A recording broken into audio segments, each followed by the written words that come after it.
যদি মিনাটো বেঁচে থাকতেন উচিয়া ম্যাসেকার কি হতো? হিরোজেনের দুর্বল নেতৃত্ব ও ডানজোর ষড়যন্ত্রের কারণেই উচিয়া ম্যাসেকার ঘটে। কিন্তু যদি মিনাটো বেঁচে থাকতেন তাহলে কি ইতিহাস বদলে যেত?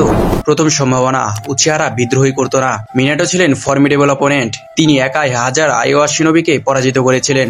তার উপস্থিতিতে উচিয়ারা হয়তো বিদ্রোহের সাহসী পেত না। তাছাড়া নাইন টেলসকে সামন করার ক্ষমতা শুধুমাত্র ওবিটোর ছিল, যে ট্রেনিং পেয়েছিল স্বয়ং মাদারার কাছ থেকে। মিনাটো হয়তো শান্তিপূর্ণ সমাধান বের করতেন, যার ফলে গণহত্যা এড়ানো সম্ভব হতো। দ্বিতীয় সম্ভাবনা ছিল যে উচিয়ারা যদি বিদ্রোহ করত, মিনাটো একাই বেশিরভাগকে ডিফিট করতে পারতেন। কেবল ফুগাকু, ইটাচি ও শিসুই তাকে চ্যালেঞ্জ দিতেন। তবে এটি শুধু মিনাটো বনাম উচিয়া ছিল না, পুরো কোনোহা বনাম উচিয়া ছিল। কাকাশি, গাই আর দুই সানিন, সুনাডে ও জিরায়া সকলেই গ্রামের হয়ে লড়তেন। কিন্তু আমার মনে হয় ইটাচি আর শিসুইও গ্রামের হয়ে লড়তেন, যেখানে উচিয়াদের জয়ের সুযোগই থাকতো না। মিনাটো বেঁচে থাকলে হয়তো বিদ্রোহ হতোই না, আর হলেও উচিয়াদের সফল হওয়ার কোনো সুযোগই থাকতো না। আপনার কি মনে হয় কমেন্টে জানান।